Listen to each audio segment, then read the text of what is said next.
હજુ ગાંધીધામ આમતક ન્યૂઝ બ્યુરોનો એક વિસ્તૃત અહેવાલ। કચ્છના કંડલા ખારી રોડ ખાતે ભારત પેટ્રોલિયમ કોર્પોરેશન લિમિટેડ બીપીસીએલમાં ભૂકંપના કારણે ડીઝલ લીક થતાં વિકરાળ આગ ફાટી નીકળી તેવા સિનારીઓને આધારે રાજ્ય કક્ષાની oil and chemicals offsite mock exercise આજે યોજવામાં આવી હતી। અભ્યાસનો મુખ્ય હેતુ કોઈપણ ઔદ્યોગિક આપત્તિની સ્થિતિમાં નાગરિકોની સુરક્ષા, ઝડપી રાહત બચાવની કામગીરી અને મલ્ટી એજન્સી સંકલન મજબૂત કરવાનો રહ્યો હતો।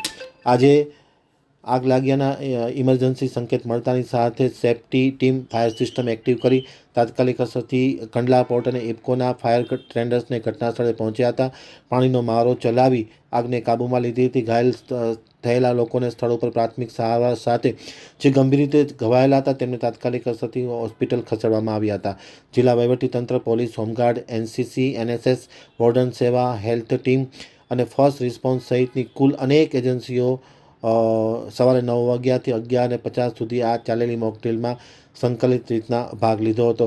સમગ્ર મોકડ્રીલનું મોનિટરિંગ રાજ્યના મહેસૂલ વિભાગના અધિક મુખ્ય સચિવ ડૉક્ટર જયંતિ રવિ મેડમ અને તેની સાથે સંકળાયેલા કર્મચારીઓ દ્વારા મોનિટરિંગ કરવામાં આવ્યું હતું અને મોકડ્રીલ સફળ રહી હતી તેવો રિપોર્ટ પણ તેમણે જારી કર્યો।